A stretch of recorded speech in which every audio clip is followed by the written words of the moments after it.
Hey everyone, welcome back to our channel, where we break down tech tips to make your life easier. Today, we're diving into how to connect bank accounts to Wally, the popular budgeting app that helps you track your finances like a pro. If you're new here, hit that subscribe button and turn on notifications so you never miss a video.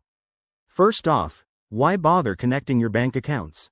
It syncs your transactions automatically, giving you real-time insights into your spending habits without the hassle of manual entry.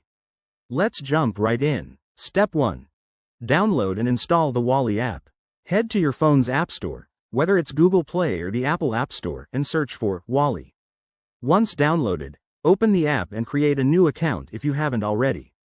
You'll need to provide your email, set a secure password, and verify your details. Next, log in and head to the main dashboard. Look for the Accounts or Settings tab. It's usually in the bottom navigation bar.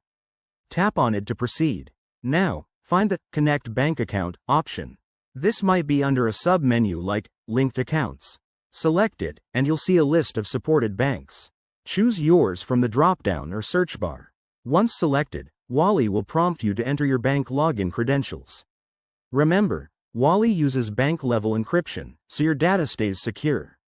Enter your username and password, then follow any additional steps, like two-factor authentication.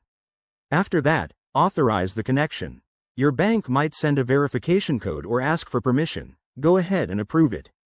Wally will then sync your account details, which could take a minute or two depending on your bank's speed.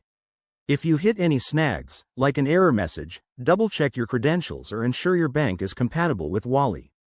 You can always reach out to Wally's support for help. And there you have it.